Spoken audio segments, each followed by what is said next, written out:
Good evening. Welcome to Đồng Nai Radio and Television Station. Here's the news today.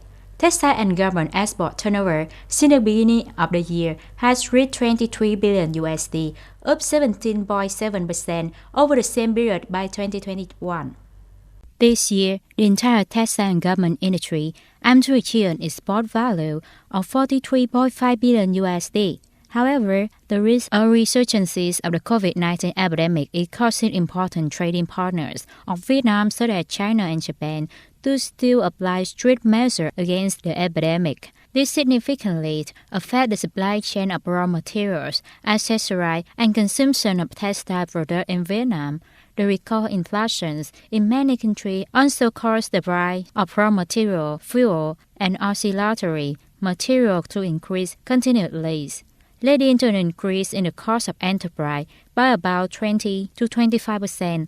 To stabilize production, textile and garment enterprise need to catch up with trends, invest in machinery and technology and transforming. At the same time, businesses need to strengthen training resources, focusing on human resources designs for the fashion industry to step-by-step move toward making FBO and ODM goods. We read in many cases of jawbone necrosis after recovering from COVID-19. Professor Dr. Đỗ Huy Cương, Center for Tropical Disease at my hospital said that recently the hospital has received treatment for a cluster of patients. The case includes 3 patients in Hanoi infected with black fungus microcorona, leading to several necrosis.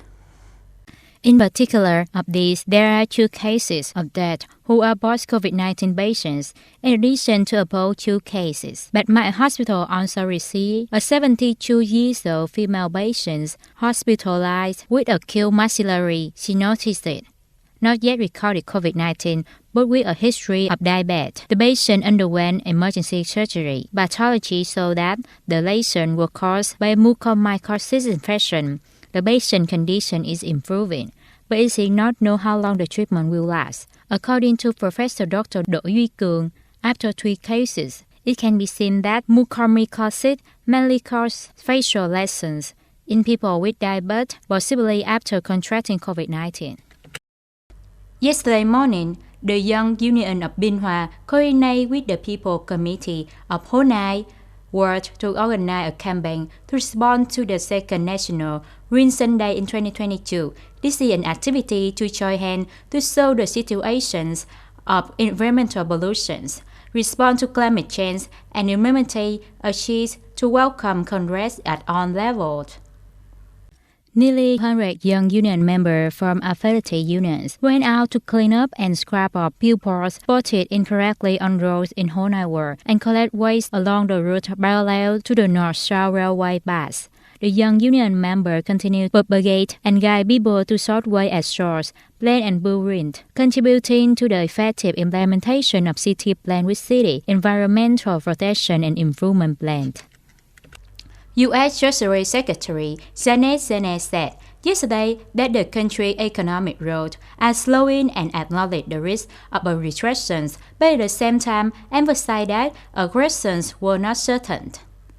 Speaking on NBC television, Yellen said that the positive data from employment and consumption show that the U.S. economy is not currently in a regression. In June, the world average economy at 372,000 jobs, while the unemployment rate remained at 3.6%. This is the 4th consecutive month that the number of new jobs in U.S. had exceeded 350,000. However, last week's data also showed that the U.S. labor markets were slowing down, while the number of applications for the first-time unemployment benefit rose to an eight-month high. The U.S. Treasury Secretary expressed that the Fed calling measure would have reduced inflation but not burst the economy into a recession. The U.S. is recording serious wildfires. In Mariposa County, California, a devastating wildfire outside Yosemite National Park on July 23rd burned nearly 5,000 hectares of land, forced more than 3,000 people to evacuate rural areas in Detroit Town Public Park, as well as threatening at least 2,000 other structures. California Governor Gavin Newsom declared a state of emergency in Mariposa County. More than 2,000 firefighters and 17 helicopters were deployed to extinguish the fire.